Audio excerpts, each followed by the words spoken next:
All right, so today we're going to take a look at a video from the podcast Getting Dug with High.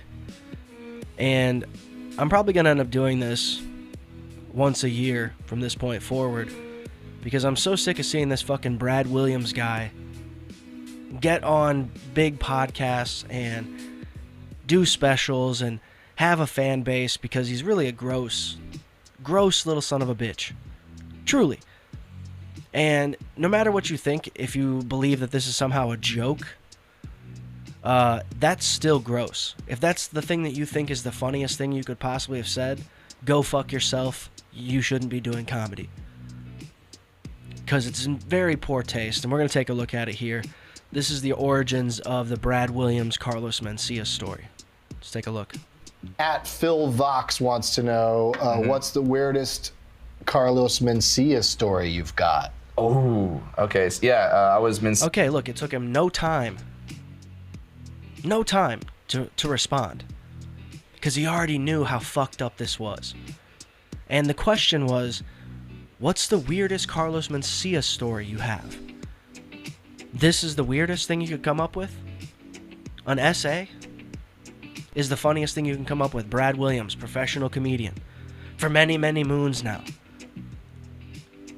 The funniest story or weirdest story he could come up with about Carlos Mencia was an essay.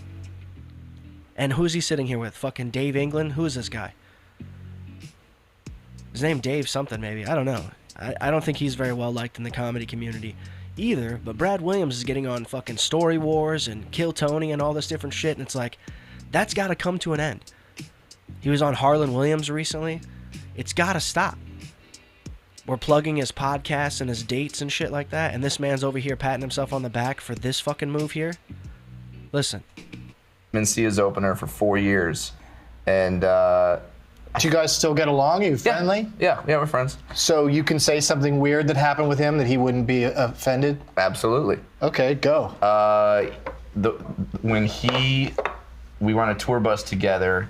Looks like he's thinking about not telling this story. Like, should I say this? It doesn't look like he's, hey, can I make up a story? It's, should I share this or not? Let's keep watching. And he got this girl was like on the bus and just really wanted to sleep with Carlos, and was in the back of got on the bus, actually blew our driver to get on the bus.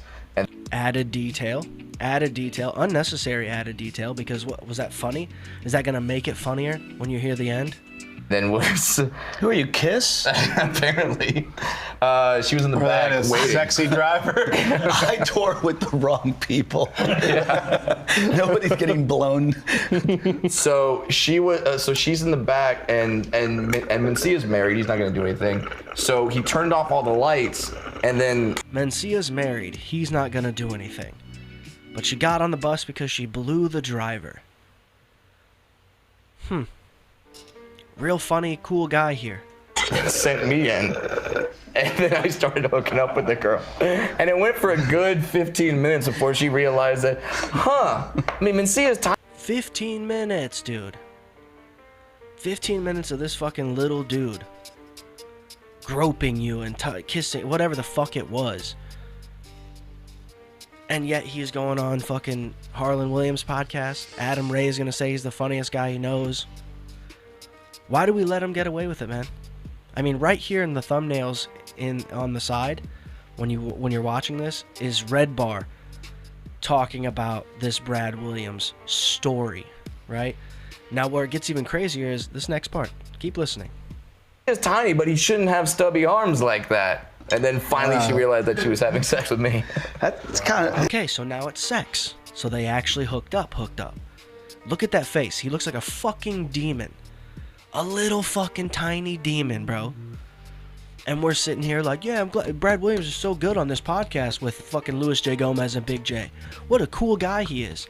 So glad that they can support him and keep giving him fucking opportunities. Hey, check out his new podcast. Hey, how about don't? I feel like that's like a rape story. I mean, guys. Hello? They said it right in front of him. That seems bad, dude. That seems like not a good thing.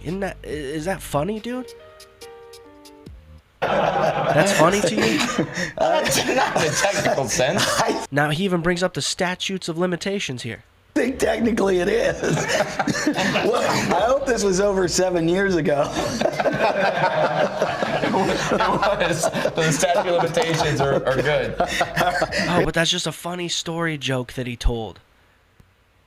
That's where a professional comedian goes when they think of a funny story to share about working with someone for 4 years. Hey, when they had this girl come on the bus and they shut the lights off and I pretended to be Carlos Mencia. Once she realized that after we were done fucking, like, she realized that wasn't him. Hey, man, that's an essay. Why are you still allowed to make any kind of money as an entertainer? Why aren't more people aware of this story? Oh, is it because Brad Williams isn't even that big of a comedian to be concerned about this shit? Like, oh, but we're seeing him on the top podcasts. We're seeing him out here still making new content, starting new shit, putting out specials. Somebody's giving him a paycheck for that shit, even though this story clearly exists and is watchable. You can. All I did was type in Brad Williams, Carlos Mencia story, and this was the first video. I feel like I saw this shit live. Because when I first got into podcasting, Getting Dug with High was one of my favorites. Because there was nothing I enjoyed more than sitting around with my buddies, smoking weed, talking shit. And never once were we like, yeah, man, this fucking girl came over and we shut the lights off and fucking had our way with her. Like, that's not a funny thing to say. Not even amongst the worst guys. Right? If you think it is, you're fucked and should unsubscribe. It was good being here. Nice knowing you, Brad.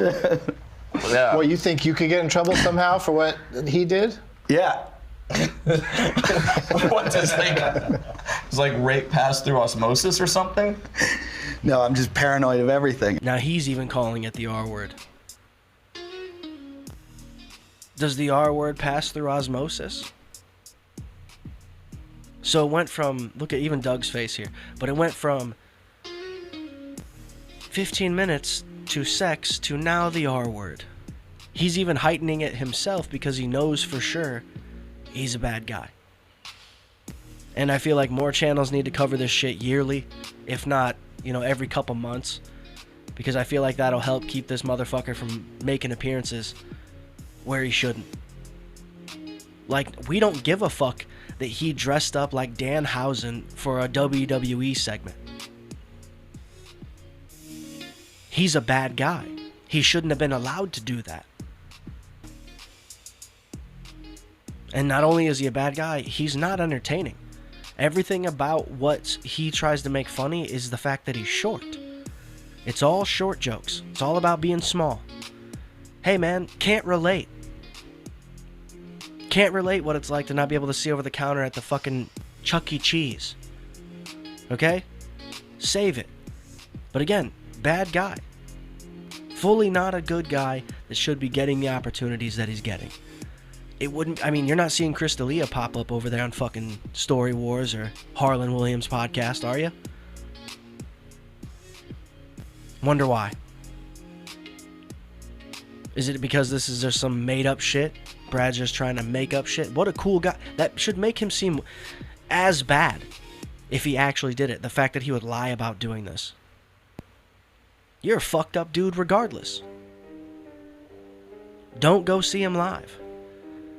But guys, hit the like, hit the subscribe, and we'll see you in the next one.